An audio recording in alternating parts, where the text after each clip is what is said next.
আসসালামু আলাইকুম ওয়া রাহমাতুল্লাহি ওয়া বারাকাতুহু। ইন্নাল হামদুলিল্লাহ ওয়াসসালাতু ওয়াসসালামু আলা রাসূলিল্লাহ বা'দ। সম্মানিত দর্শক শ্রোতা, কাছে দূরে, দেশে কিংবা প্রবাসে যে যেখানে বসে টিভির পর্দায় অথবা ইউটিউব চ্যানেলে আমাদের দেখছেন, শুনছেন, সবাইকে জানাই আন্তরিক শুভেচ্ছা ও অভিনন্দন। প্রিয় দর্শক শ্রোতা, প্রতিদিন সকালবেলা কোরআন সুন্নাহর আলোকে আলোকিত জীবন গড়ার নির্দেশনা নিয়ে আমরা হাজির হয়ে থাকি এবং আমরা দেশের কোনো একজন ইসলামিক স্কলারকে আমাদের স্টুডিওতে আমন্ত্রণ জানিয়ে থাকি। সেই ধারাবাহিকতায় একজন তরুণ আলেমে দ্বীনকে আজ আমরা আমন্ত্রণ জানিয়েছি। আমাদের সঙ্গে যোগ দিয়েছেন জামিয়া বাবুস সালাম বিমানবন্দরের সম্মানিত সিনিয়র মুহাদ্দিস মুফতি জাওয়াদ তাহির। আসসালামু আলাইকুম ওয়া রাহমাতুল্লাহ। ওয়ালাইকুম আসসালাম ওয়া রাহমাতুল্লাহি ওয়া বারাকাতুহু। মোহতারাম, কেমন আছেন? আলহামদুলিল্লাহ, ভালো আছেন? আলহামদুলিল্লাহ। প্রিয় দর্শক শ্রোতা, আজ আমরা যে বিষয়ে কথা বলবো সেটি হলো কবুল হজের রূপরেখা। চলছে হজের মাস এবং সারা পৃথিবী থেকে মুসলমানেরা লাব্বাইক লাব্বাইক আল্লাহুম্মা লাব্বাইক বলতে বলতে কাবা পানে ছুটে চলছেন এবং হজের আনুষ্ঠানিকতার জন্য প্রস্তুতি নিচ্ছেন। এই দিনগুলোতে কিভাবে হজ একটি বিশুদ্ধ পন্থায় কোরআন সুন্নাহ মোতাবেক এবং আল্লাহর কাছে গ্রহণযোগ্য মকবুল হজ হবে, সে বিষয়ে আজ আমরা আলোকপাত করতে চাই। হজ ইসলামের অন্যতম একটি ফরজ ইবাদত এবং একটি স্তম্ভ। তাই যে জিনিস যত গুরুত্বপূর্ণ, সেই জিনিসকে পালন করার ক্ষেত্রে তত বেশি সতর্কতা অর্জন, পাশাপাশি জ্ঞান অর্জন করা জরুরি। অনেক সময় দেখা যায় সাধারণ ভুলের কারণে আমাদের এই অসাধারণ ইবাদতটি ক্ষতিগ্রস্ত হয়। আসুন আমরা আজ একটি পূর্ণাঙ্গ কবুল হজের গাইডলাইন সংক্ষেপে আমাদের সীমাবদ্ধ সময়ে জানব। পাশাপাশি এর মধ্যে কি কি ভুল আমরা করে থাকি, হাজী সাহেবরা করে থাকে, এ বিষয়েও কিঞ্চিত আলোকপাত করতে চাই। আসুন আমাদের সম্মানিত অতিথির কাছ থেকে এ বিষয়ে আমরা জানি। জাযাকুমুল্লাহু তাআলা খায়রান। নাহমাদুহু ওয়া নুসাল্লি আলা রাসূলিহিল কারীম। আম্মা বা'দ। فأعوذ بالله من الشيطان الرجيم. بسم الله الرحمن الرحيم. ولله على الناس حج البيت من استطاع إليه سبيلا. وقال النبي عليه الصلاة والسلام: الحج المبرور ليس له جزاء إلا الجنة، أو كما قال عليه الصلاة والسلام. আলহামদুলিল্লাহ, পবিত্র হজের মাস চলছে। যেমনটি আপনি বলেছিলেন যে হজ মুসলমানদের গুরুত্বপূর্ণ একটি ইবাদত। সেই ইবাদতকে সামনে রেখে আজকের যে বিষয় নির্ধারণ করেছেন, কবুল হজের রূপরেখা। আমরা অনেক অর্থ ব্যয় করে হজ করে থাকি, কাবা পানে যাই, লাব্বাইক আল্লাহুম্মা লাব্বাইক ধ্বনিতে আমরা মুখরিত করি। অনেক আছেন যাদের ইবাদত সুন্দরভাবে হয়, নবীজি যেভাবে আমাদেরকে হজ শিখিয়েছেন যথাযথভাবে হয়। আবার আমাদের মাঝে অনেক ভাই আছেন যাদের এই হজ তাদের কিছু ত্রুটির কারণে, অলসতার কারণে, অসতর্কতার কারণে যথাযথভাবে কবুল হয় না। তো আজকের যে বিষয় নির্ধারণ করা হয়েছে কবুল হজের রূপরেখা, অর্থাৎ আমরা বলতে পারি যে কিভাবে আমি হজ করার পরে আমার হজটি কবুল হয়েছে কি হয়নি, বা কি কি জিনিস দেখলে আমি বুঝতে পারবো যে আমার হজটি কবুল হয়েছে কি না। প্রথম কথা হচ্ছে হজ ইসলামের যে 5টি স্তম্ভ আছে এর একটি অন্যতম। হজ আল্লাহ তাআলা সবার জন্য ফরজ করেননি, বিশেষ এক শ্রেণীর মানুষের জন্য হজকে ফরজ করেছেন। তো সাধারণত হজ তো এমন বিষয় যে প্রতিটি মুমিনের দিলের তামান্না থাকে, আকাঙ্ক্ষা থাকে, আমি বাইতুল্লাহর জিয়ারত করব, রাসূলের রওজায় হাজিরি দিব, রাসূলের রওজায় সালাম পেশ করব। হজ ফরজ হওয়ার আগেই প্রত্যেকটা মুমিনের তামান্না থাকে। কিন্তু দুঃখজনকভাবে অনেক মানুষকে দেখা যায় যে যাদের উপর হজ ফরজ হয়েছে, অর্থাৎ এই পরিমাণ তাদের কাছে অর্থ আছে, যেই পরিমাণ অর্থর মাধ্যমে সে হজে আসা যাওয়ার খরচ এবং তার পরিবারের খরচ বহন করতে পারবে, থাকা সত্ত্বেও তার সময় হয় না, বা বিভিন্ন অজুহাতে আমাদের সমাজে দেখা যায় যেটা অপ্রিয় বাস্তবতা বা তিক্ত সত্য, যে তারা হজে যায় না। এটা দুঃখজনক। তারা মনে করে, কেউ কেমন মনে করে যে হজ আমি পরিণত বয়সে গেলে করব, এখন হজ করার পরে তো ভালো হয়ে যাব, তো এখন এই জওয়ান বয়স যুবক বয়সে কিভাবে এটা। আবার কেউ মনে করে আমি আমার সন্তানকে বিবাহ দিব, উপযুক্ত মেয়ে আছে তাদেরকে বিবাহ দিয়ে হজ করব। না, সবগুলোই গলত। হজ যখন আমার ফরজ হয় যথাসম্ভব দ্রুততার সাথে হজ আদায় করা।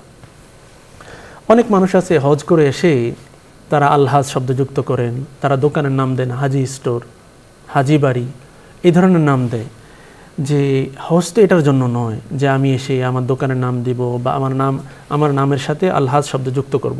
কেউ কি এমন করে যে ব্যক্তি নামাজ পড়ে নামের শুরুতে লেখে আল মুসল্লি অমক, এভাবে তো লেখে না। বা যে জাকাত আল মুজাক্কি এভাবে লেখে না, যে নাকি রোজা রাখে আসসাইম, লাগে না। তো হজও একটা ইবাদত, তো এটা লাগানো অপ্রয়োজনীয়। একজন মুসলমান, আমি যে আয়াত পড়েছি এখান থেকে বোঝা যায় হজের মৌলিক কিছু বিষয়। যেমন আল্লাহ তাআলা বলেছেন হজের কিছু বিধান আছে যেগুলো মানতে হয়, আর কিছু বিধান আছে যেগুলো বর্জন করতে হয়। আল্লাহ বলেছেন ওয়ালিল্লাহি আলান্নাসি হিজ্জুল বাইতি মান ইসতাতা ইলাইহি সাবিলা। প্রথম শব্দ ওয়ালিল্লাহি, আল্লাহর জন্য, আলান্নাসি হিজ্জুল বাইত, মানুষের জন্য আল্লাহ তাআলা ওয়াজিব করেছেন, অবধারিত করেছেন বাইতুল্লাহ হজ করা। কার জন্য? মান ইসতাতা ইলাইহি সাবিলা, যে নাকি সেখানে যাওয়ার সামর্থ্য রাখে, অর্থাৎ যার অর্থকড়ি আছে। তো হজ কার উপর ফরজ? এখান থেকে বোঝা যায় যেই মুসলমান আকিল বালেগ, মুসলমান আকিল বালেগ ব্যক্তির উপর যদি এমন অর্থ থাকে যার দ্বারা সে বাইতুল্লাহ শরীফ জিয়ারত করতে পারবে এবং ফিরে আসতে পারবে এবং তার পরিবারকে দিয়ে যাওয়ার জন্য খরচ বহন করতে পারবে, তার জন্য হজ ফরজ। তাহলে হজের জন্য শর্ত প্রথম মুসলমান হওয়া, আকিল হওয়া, তারপরে প্রাপ্তবয়স্ক বালেগ হওয়া, স্বাধীন হওয়া, তারপরে সামর্থ্যবান হওয়া। এটা হচ্ছে পুরুষের জন্য। আর মহিলার জন্য আরেকটু ভিন্ন শর্ত আছে। মহিলার জন্য হচ্ছে যে মাহরাম থাকা, মাহরাম ব্যতীত হজ করার অনুমতি নেই। যদিও সৌদি সরকার বা মাহরাম ব্যতীত নারীদেরকে অনুমোদন দিয়েছে, কিন্তু শরীয়তের পক্ষ থেকে নারীদের জন্য হজ ফরজ হওয়ার জন্য তার টাকা আছে, অর্থ আছে, সে বাবা থেকে পৈতৃক সূত্রে পেয়েছে অথবা স্বামীর থেকে মোহর হিসাবে পেয়েছে, যে কোনোভাবে সে যদি পায় তার মাহরাম থাকতে হবে। যদি এমন হয়, এটা দুইভাবে হতে পারে, যে তার মাহরামও হজ করবে, তার সাথে সে হজ করতে তার ভাই, তার স্বামী হয়, তার বাবা, যে কোনো মাহরাম যাদের সাথে তার দেখা দেওয়া জায়েজ আছে তাদের সাথে যাবে। অথবা তার মাহরাম কার উপর হজ ফরজ হয়নি, তার কাছে এমন টাকা আছে সে মাহরামকে নিয়ে যেতে পারবে, তাহলে সে নিয়ে যাবে। তাহলে নারীর জন্য মাহরাম শর্ত। আরেকটি বিষয় হচ্ছে যেই নারী বিবাহিত তার স্বামীর অনুমতি লাগবে কিনা। এক্ষেত্রে মাসআলা হচ্ছে যে যদি তার উপর হজ ফরজ হয়, মানে প্রথম সে সামর্থ্যবান হওয়ার পর তার হজ ফরজ হয়েছে, সেবার অনুমতি লাগবে না। হ্যাঁ, যদি এমন হয় অনেক মানুষ আছে একবার হজ করার পরে দ্বিতীয়বার হজ করে, তাহলে তার জন্য এটা নফল হজ, এটা ফরজ না, সেক্ষেত্রে স্বামী থেকে অনুমতি নিতে হবে। আচ্ছা, আরেকটি বিষয় হচ্ছে বাইতুল্লাহ শরীফ তো এমন জায়গা যেই জায়গাকে আল্লাহ তাআলা কোরআনে বলেছেন মাসাবাতান লিন্নাস। মাসাবাত বলা হয় এটা দুইটা অর্থই করা যায়, যেখানে মানুষ সমবেত হয়, সম্মিলন ঘটে মানুষের। সারা বছর আমরা দেখি হজ সময় সৃজন বাদ দিয়েও অন্য সময় উমরাকারী যারা উমরা করতে যান তাদেরও বিশাল একটা হুজুম হয়, ভিড় হয়। তো বাইতুল্লাহকে এমন বানিয়েছেন যেখানে মানুষের বারবার যেতে মন চায়। যেন যত মানুষ হজ করেছেন প্রথম যে আগ্রহ, তামান্না, ভালোবাসা নিয়ে গেছেন, দ্বিতীয়বার বাইতুল্লাহ যাওয়ার জন্য তার আগ্রহ আরও প্রবলভাবে দ্বিগুণ হয়ে যায়। কেন? এটা আল্লাহ তাআলা কোরআনই বলেছেন যে মাসাবাত বলা হয় যেখানে বারবার যেতে মন চায়। তো বাইতুল্লাহ শরীফকে আল্লাহ তাআলা এমনই বানিয়েছেন। এখন হজের যেই মৌলিক রোকন আছে, যেগুলো রোকন, সেটা হচ্ছে মৌলিক আপনার প্রথমে এহরাম বাঁধা, 8 তারিখে এহরাম বাঁধা, তারপরে উকুফে আরাফা করা, অর্থাৎ আরাফার মাঝে অবস্থান করা, এটা ফরজ। এটা না করলে হজ হবেই না। হজের মাঝে অনেকগুলো বিষয় আছে, যে ফারায়েজ আছে, হয়তো আমরা এখানে পরিপূর্ণ বিস্তারিত একদম ডিটেলস বলতে পারবো না। ফারায়েজ আছে, ওয়াজিব আছে, সুন্নত আছে, মুস্তাহাব আছে। তো যেটা করলে নাই, যে যেমন নামাজের জন্য কিছু ফরজ আছে, এগুলো করলে হবেই না, সেজদা করতে হবে, রুকু করতে হবে। সামর্থ্যবান যে নাকি সেজদা করতে পারে, সে যদি সেজদা না করে তাহলে নামাজ হবে না। তেমনিভাবে যে আরাফায় অবস্থান করা, এটা হজের জন্য অন্যতম বিধান, সেখানে যদি না অবস্থান করে তাহলে হজ হবে না। আরেকটি বিধান হচ্ছে তোয়াফুল ইফাজা। তোয়াফে ইফাজা বলা হয় যে উকুফ আরাফা করার পরে যে তোয়াফ করা হয়, এটাও হজের জন্য অবধারিত। এবং সাফা মারওয়ার মাঝে কি করা? সাই করা। তো হজ্জে মাবরুর বলা হয়। নবীজি বলেছেন, আল হাজ্জুল মাবরুরু লাইসা লাহু জাযাউন ইল্লাল জান্নাহ, যে হজ্জে মাবরুর যেটা আছে এটা জান্নাত ব্যতীত আল্লাহ তাআলার কাছে আর কোনো প্রতিদান নেই। সুবহানাল্লাহ। তাহলে হজ্জে মাবরুর যে নাকি করবে তার জন্য আল্লাহ তাআলা অবধারিতভাবে জান্নাত রেখে দিয়েছেন। হাদিসে এসেছে যে বান্দা যখন হজ করবে ওই যে হজরে আসওয়াদ যেটা আছে চুম্বন করবে, সাথে সাথে আল্লাহ তাআলা তার পিছনে সমস্ত গুনাহ খাতা মাফ করে দেয়। সুবহানাল্লাহ। তো এই জন্য হজ্জে মাবরুর কাকে বলা হয়? আপনি যে আমরা যে শিরোনাম যে বিষয়বস্তু নির্ধারণ করেছি যে কবুল হজের রূপরেখা, হজ্জে মাবরুর বলা হয় যে হজের মাঝে যত বিধান আছে আহকাম আছে তাকে পরিপূর্ণ পালন করা হয়, পূর্ণভাবে পালন করা হয় এবং তার সাথে কোনো ধরনের যেগুলো নিষেধাজ্ঞা আছে নিষিদ্ধ বস্তু আছে এগুলো সম্মিলন না ঘটেনি, এটা হচ্ছে হজ্জে মাবরুর। এই জন্য হজের ক্ষেত্রে এটা খুবই গুরুত্বপূর্ণ। প্রথম হচ্ছে যে আমি আয়াত পড়েছি ওয়ালিল্লাহি আলান নাস, হজটা হবে আল্লাহর জন্য। দেখেন আল্লাহ তাআলা নামাজের কথা, জাকাতের কথা, এইভাবে রোজার কথা বলেন নাই যে আল্লাহর জন্য, এইভাবে উল্লেখ করেনি। হজের জন্য প্রথমেই বলেছেন ওয়ালিল্লাহি, মানে হজটা একমাত্র আল্লাহর জন্যই হবে। আল্লাহর জন্য যখন হজ হবে আর হজ্জে মাবরুর হবে তখন আল্লাহ তাআলা অবশ্যই এর বিনিময়ে জান্নাত দান করবেন। এখন আমরা হজের ক্ষেত্রে আমরা যেই অর্থ দ্বারা হজ করি, যদি আমার কাছে অঢেল সম্পদ আছে কিন্তু এই সম্পদ আমার হালাল না, তাহলে আসলে আমি এই হজ করলেও আল্লাহ তাআলা এর বিনিময় দান করবেন না। কেউ কেউ তো বলেছেন যে কারো কাছে যদি হারাম অর্থ থাকে আর এই হারাম দ্বারা সে যদি হজ করে এটা আদায় হবে না, তার ফরজ আদায় হবে না। আবার কেউ কেউ বলেছেন ফরজ আদায় হবে, বাকি আল্লাহ তাআলার কাছে কি হবে না, কবুল হবে না। তো হজ করতে হবে হালাল মাল দ্বারা, বৈধ মাল দ্বারা। যদি অবৈধ মাল দ্বারা কেউ হজ করে তাহলে এটা আল্লাহর কাছে গ্রহণযোগ্য হবে না। একটা বিষয় হচ্ছে যে হজ্জে মাবরুর যেটা আছে অর্থাৎ কবুল হজের রূপরেখা, হজ কবুল হয়েছে কিনা প্রকৃতার্থে এটা তো একমাত্র আল্লাহ তাআলাই বলতে পারবেন। বাকি আমরা কিছু বিষয় কারায়েন বা আলামত দ্বারা চিহ্নিত করতে পারি এবং সেগুলো কোরআন হাদিস থেকে এসেছে, কোরআন হাদিস থেকে আহরিত নেওয়া হয়েছে, যে এগুলো বোঝা যায় যে তার হজ কবুল হয়েছে ইনশাআল্লাহ তাআলা। এমন হচ্ছে প্রথম হচ্ছে যে হজ করে আসার পরে তার চলাফেরা সুন্দর হবে, তার চলাফেরার মাঝে মৌলিকভাবে পরিবর্তন ঘটবে। যেমন তার চরিত্র সুন্দর হবে। হজে যাওয়ার আগে তার অবস্থা একরকম ছিল, হজ থেকে আসার পরে তার আখলাক চরিত্র উত্তম চরিত্রের সে অধিকারী হয়েছে, অর্থাৎ সে নিজেকে পরিবর্তন করার চেষ্টা করে। কেন? হজ হচ্ছে এমন ইবাদত যেখানে কাউকে কষ্ট দেওয়া যাবে না, কোনো অশ্লীল কথা বলা যাবে না। ফালা রাফাসা ওয়ালা ফুসুকা ওয়ালা জিদালা, তিনটা শব্দ আল্লাহ তাআলা ব্যবহার করেছেন। মানুষ তো মনের বিপরীত হলে কিছু হলে অনেক সময় কটু কথা বলে, ঝগড়া করে বা অশ্লীল কথা বলে অভ্যাস হয়ে যায়। হজের এহরাম বাঁধার পরে একদম নিষেধাজ্ঞা যেগুলো, প্রথমই হচ্ছে সে কোনো ধরনের ঝগড়া করা যাবে না, যত প্রতিকূল অবস্থায় আসুক না কেন। এখন আমাদের দেশে এমন হয় যে বিশেষ করে যারা এজেন্সির লোক আছে তাদের অনেক সময় হয়তো গাফিলতির কারণে, অসতর্কতার কারণে বা তারা অনিচ্ছা সত্ত্বেও যদি কোনো সমস্যা হয়, যেমন আমাকে যেমন বলেছেন হোটেল দিবে, যেই খাবার দিবে, যেই বিমানে নিবে, এই ধরনের কিছু শিডিউল পরিবর্তন হয়েছে, ভিন্ন রকম সে পেয়েছে, তখন সে তার সাথে কি করে ঝগড়া করে। অথচ আমি এত টাকা দিয়ে 5-6 লাখ টাকা 7 লক্ষ টাকা দিয়ে হজ করতেছি, এত গুরুত্বপূর্ণ একটা ইবাদত, সেখানে আমি এই অশ্লীল কথা তার সাথে ঝগড়া করে হজের পূর্ণ ইয়াটাই আমি নষ্ট করে দিই। এই জন্য প্রধান হচ্ছে যে কোনো ধরনের ঝগড়া করা যাবে না। এক্ষেত্রে আমরা যারা এজেন্সি ভাই আছে তাদের প্রতি আমরা এই নিবেদন বা বিনোদন করতে চাই, যে আবেদন করতে চাই যে আপনারা যে যারা হাজি আছে তারা তো আল্লাহর মেহমান, তাদের সাথে এমন কোনো আচরণ ইচ্ছাকৃত করবেন না যেটার দ্বারা তারা কষ্ট পায়। প্রথম হচ্ছে তারা। দ্বিতীয়ত যারা হাজি সাহেবান আছেন যদি হজে যান এমন কোনো প্রেক্ষাপট সামনে আসে যার দ্বারা তাদের কষ্ট হয়, সেক্ষেত্রে সবর করা। এই যে বলেছিলাম যে হজ থেকে আসার পরে তার অবস্থার পরিবর্তন ঘটবে, তাহলে সেখানে গিয়ে সে 20 দিন 25 দিন 40 দিন বা 45 দিন যারা থাকে এই সময়টায় সে অনুশীলন হয়। এই লম্বা একটা সময় তার ভিতরে সে কারোর সাথে কোনো ঝগড়া করে না, তার সাথে কোনো খানা খারাপ হয়েছে, বিছানা শোয়ার জায়গা খারাপ হয়েছে, গাড়ি খারাপ হয়েছে, যে কোনো পরিস্থিতি হোক সে সবর করে, ধৈর্য ধারণ করে, তার আখলাককে চরিত্রকে সুন্দর করে। তো এই যে লম্বা সময় একটা অনুশীলন হচ্ছে, তো হজ থেকে আসার পরে যদি কেউ এইভাবে অনুশীলন করতে থাকে তাহলে অবশ্যই তার ভিতরটা পরিবর্তন হবে। তো কারো যদি হজ থেকে আসার পরে তার আখলাক চরিত্র সুন্দর হয় তাহলে বোঝা গেল তার হজ কি হয়েছে, কবুল হয়েছে। তারপরে বাজলুল মারুফ, মানে সৎ কাজের আদেশ করা। হজ থেকে আসার পরে সে মানুষকে ভালো কাজের আদেশ করে, খারাপ কাজ থেকে মানুষকে বাধা দেয়, নামাজের কথা বলে, রোজার কথা বলে, মানে তার সাথে যেই মিশে ভালো কথা বলে। তো তাহলে বোঝা গেল, এটা দ্বারা বোঝা যায় সে তার হজটা কবুল হয়েছে। 3 নম্বর হচ্ছে যে আল ইহসান ইলান নাস, মানুষের সাথে আপনার যে কোনো কাজ সুন্দরভাবে করা।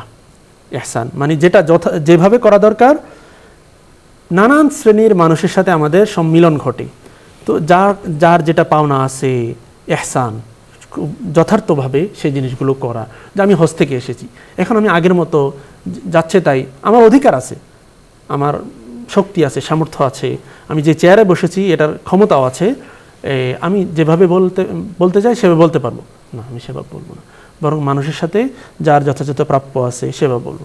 তারপরে কালিমায়ে তাইয়্যিবা, উৎকৃষ্ট কথা বলা, ভালো কথা বলা, হজ থেকে আসার পরে কোনো খারাপ কথা বলবো না। তারপর আরেকটি বিষয় হচ্ছে ইনফাকুল মাল, মানে সম্পদ খরচ করা।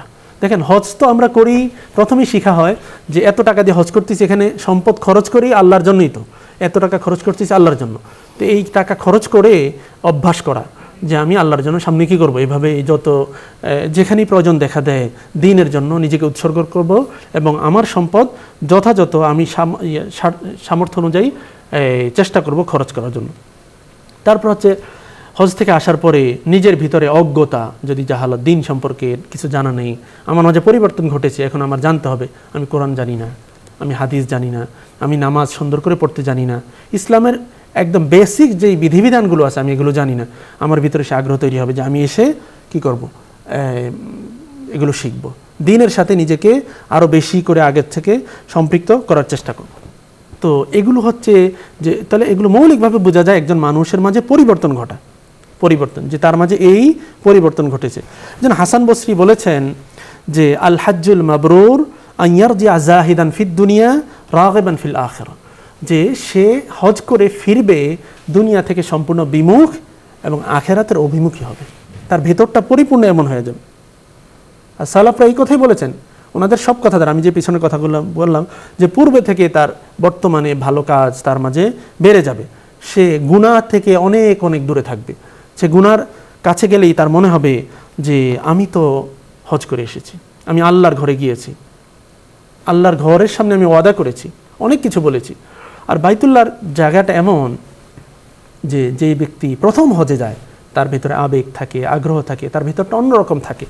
সে যখন প্রথম মাতাফে যাওয়ার পরে প্রথম বাইতুল্লাহ দেখে, যে কোনো দোয়া করতে পারে, যে কোনো দোয়া করলে আল্লাহ তাআলা কবুল করবেন, এটা দোয়া কবুলের জায়গা। বাকি অনেকে অনেক রকম দোয়া করেন, আমি আমার জীবনের আমার যত চাওয়া আছে আমি দোয়া করতে পারি। কেন? আল্লাহ তাআলা আমাকে ডেকে মেহমান হিসাবে নিয়েছেন। যারা হাজী সাহেব তাদেরকে বলা হয় জয়ফুর রহমান, মানে রহমান আল্লাহ তাআলার মেহমান। তো আমরা মানুষরাও তো কোনো মানুষকে ঘরে ডেকে মেহমান করে তাকে অপদস্থ করি না, এটা তো মানুষরাও করে না। হ্যাঁ, বাইরে তার সাথে ঝগড়া হয়, অনেক কিছু হয়, কথা কাটাকাটি হয়, কিন্তু একজন মানুষকে দাওয়াত দিয়ে তাকে মনে হয় না কোনো মানুষ অপমান অপদস্থ করে। আল্লাহ তাআলা আরহামুর রাহিমিন, তিনি আমাকে বাইতুল্লাহ শরীফে ডেকে তো আমাকে কি করবেন, অপমান করবেন, আমাকে খালি হাতে ফিরাবেন না। যেন আমাকে এটা বিশ্বাস রাখতে হবে যে আমি যখন কাবা শরীফে গিয়েছি, কাবার সামনে গিয়েছি, ইখলাসের সাথে আল্লাহ তার কাছে যে চাই, আল্লাহ তাআলা অবশ্যই কবুল করবেন।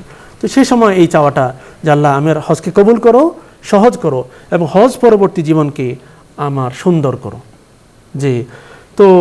যে আয়াত পড়েছিলাম, দুটো আয়াত, ওয়ালিল্লাহি আলান নাসি হিজ্জুল বাইতি মান ইসতাতা ইলাইহি সাবিল, আরেকটা আয়াত বলেছিলাম আল হাজ্জু আশহুরুম মালুমাত ফামান ফারাদা ফীহিন্নাল হাজ্জা ফালা রাফাসা ওয়ালা ফুসুকা ওয়ালা জিদালা ফিল হজ্জ।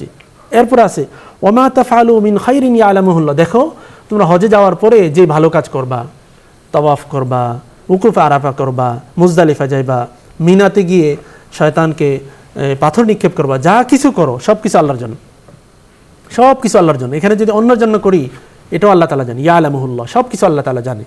হজের অনেকেই মনে করে যে তাওয়াফ এটাই একটা ইবাদত, যে আমি কাবাগরে যে প্রদক্ষিণ আছে সেটাই একটা মুস্তাকিল ইবাদত, যে আমি আল্লাহ তাআলার আদেশ করেছেন কাবাগর তাওয়াফ করা।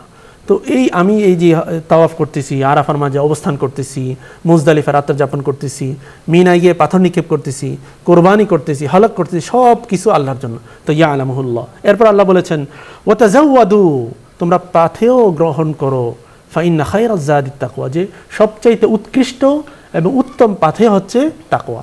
মোহতারাম, আমরা দেখি যে আপনি অত্যন্ত চমৎকারভাবে বলছিলেন যে বেশ কিছু কাজ করতে হবে হজের সফরে একটি হজটি কবুল হওয়ার জন্য। অনেক সময় দেখি যে অনেক হাজিদের এই না জানার কারণে কিছু ভুল ত্রুটিও তাদের হজের মহিমাকে ক্ষুণ্ণ করে।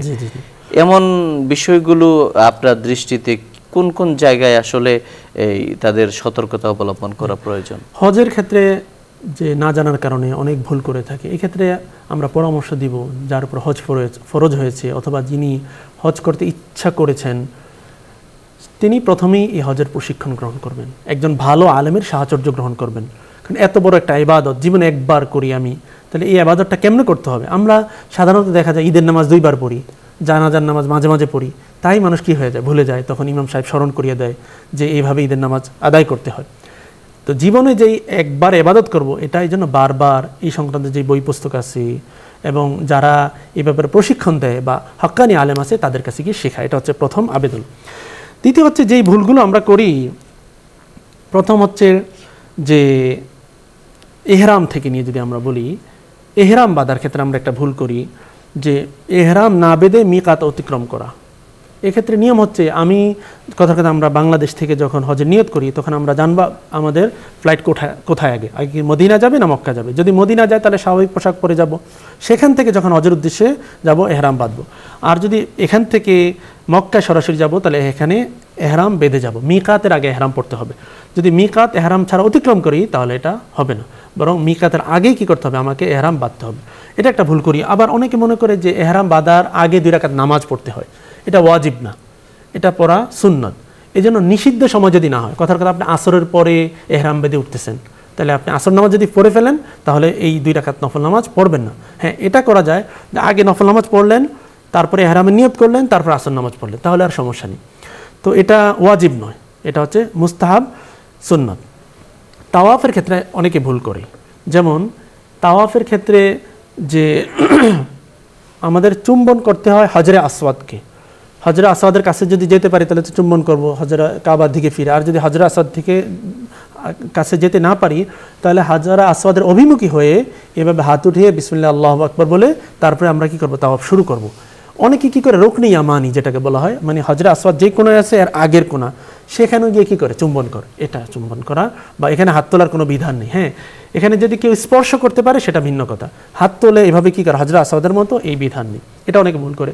আরেকটা দৃষ্টিকটু যেই ভুলটা দেখা যায় যে তাওয়াফের সময় নির্ধারিত কোনো জিকির নেই যে এই জিকিরটা করতে হবে, এই জিকির না করলে হবে না।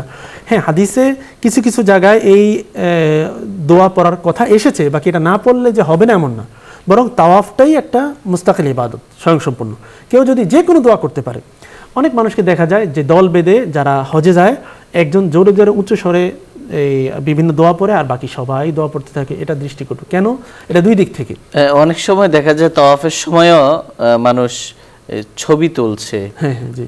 আশ্চর্য বিষয় হলো লাইভ করছে, লাইভে বা ভিডিও কলে পরিবারের সাথে কথা বলছে। এটা জি জি, যে কথা বলেছিলাম যে জিকির করা এভাবে ঠিক না, বরং প্রত্যেকেই যেটা মনে আসে সেটা জিকির করবা।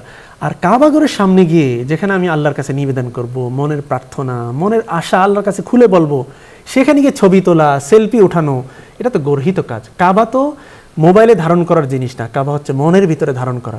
আপনি সেখানে পরিবারকে দেখানোর জন্য তো আপনি যান নাই, আপনি আল্লাহকে দেখানোর জন্য গিয়েছেন, আপনি পরিবারের জন্য দোয়া করেন, এটা করেন। সেখানে গিয়ে ছবি তোলা, এই সমস্ত কাজ করা এটা ঠিক না, একদমই ঠিক না। বিশেষ করে আমরা এটা খুবই কষ্টদায়ক যে কাবার সামনে রেখে, কাবাকে সামনে রেখে অন্যকে দেখায় ভিডিও কলে। এটা থেকে আমরা যারা হাজি সাহেবান আছি যথাযথ চেষ্টা করব যে এই স্মরণীয় হজটা যেন একমাত্র বিশুদ্ধ আল্লাহর সন্তুষ্টির জন্য হয়ে থাকে। শুকরিয়া মুহতারাম, আপনি আমাদের বলছিলেন কবুল হজের রূপরেখা সম্পর্কে, আমরা মুগ্ধ হয়ে শুনছিলাম, কিন্তু সময়ের সীমাবদ্ধতা থাকার কারণে আলোচনার দীর্ঘায়িত করা যাচ্ছে না। প্রিয় দর্শক শ্রোতা, এ পর্যায়ে আমরা সংক্ষিপ্ত মোনাজাতে অংশগ্রহণ করব। আপনারা চাইলে আমাদের সঙ্গে মোনাজাতে শামিল হতে পারেন। আলহামদুলিল্লাহ রাব্বিল আলামিন والصلاة والسلام على سيد الأنبياء والمرسلين وعلى آله وأصحابه أجمعين. ربنا ظلمنا أنفسنا وإن لم تغفر لنا وترحمنا لنكونن من الخاسرين.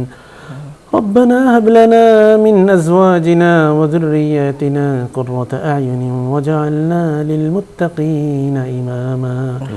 يا حي يا قيوم برحمتك نستغيث يا حي يا قيوم برحمتك نستغيث أصلح لنا شأننا كله ولا تكلنا إلى أنفسنا طرفة عين اللهم صل على محمد النبي الأمي وعلى آله وسلم تسليما اللهم اهدنا الصراط المستقيم اللهم اهدنا الصراط المستقيم اللهم اهدنا واهد بنا واهد الناس جميعا وجعلنا سببا لمن اهتدى اللهم اهدنا واهد بنا واهد الناس جميعا وجعلنا سببا لمن اهتدى রব্বুল আলামিন আমরা কতিপয় গুনাহগার বান্দা তোমার শাহী দরবারে হাত তুলেছি রব্বুল আলামিন দয়া করে মায়া করে আমাদের জীবনের সমস্ত গুনাহ খাতা মাফ করে দাও আমিন রব্বুল আলামিন ইচ্ছা অনিচ্ছায় প্রকাশ্যে গোপনে আল্লাহ অনেক পাপ করেছি অনেক অপরাধ করেছি রব্বুল আলামিন দয়া করে মায়া করে আমাদের জীবনের সমস্ত গুনাহ খাতা মাফ করে দাও আমিন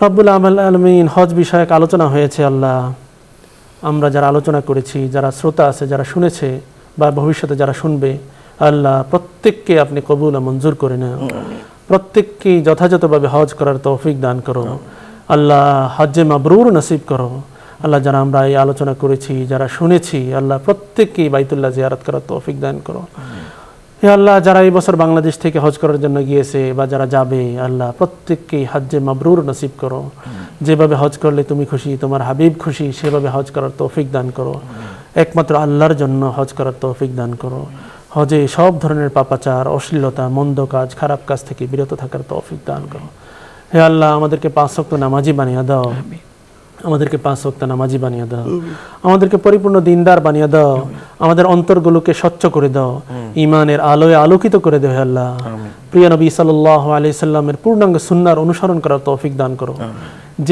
যে পথে চললে তুমি খুশি তোমার হাবিব খুশি আল্লাহ সে পথে চলার তৌফিক দান করো হে আল্লাহ যে পথে চললে তুমি নারাজ তোমার হাবিব নারাজ সে পথ থেকে আমাদেরকে বিরত রাখো হে আল্লাহ আমাদের সন্তানদেরকে নামাজি বানিয়ে দাও হে আল্লাহ আমাদের দেশকে সুন্দর ও শান্তিময় করে দাও দেশে শান্তির ফয়সালা করে দাও সব ধরনের অশ্লীলতা মন্দ কাজ থেকে হেফাজত রাখো হে আল্লাহ চক্রান্তকারীদের চক্রান্ত থেকে হেফাজত রাখো হে আল্লাহ হে আল্লাহ তুমি আমাদেরকে কবুল ও মঞ্জুর করো হে আল্লাহ হে আল্লাহ এই অনুষ্ঠানকে তুমি কবুল ও মঞ্জুর করো এই অনুষ্ঠানকে যারা শুনছে দেখছে তাদেরও কবুল ও মঞ্জুর করো হে আল্লাহ এই অনুষ্ঠানের পিছনে যারা শ্রম দিচ্ছে ইখলাসের সাথে কাজ করছে আল্লাহ প্রত্যেককে আপনি নিয়ামাল বদল দান করেন জাযায়ে খায়ের দান করেন হে আল্লাহ তাদের প্রত্যেককে আল্লাহ আপনি কবুল ও মঞ্জুর করেন হে আল্লাহ آمين آمين آمين محمد النبي وعلى آله وسلم تسليما سبحان ربك رب العزة عما يصفون وسلام على المرسلين والحمد لله رب العالمين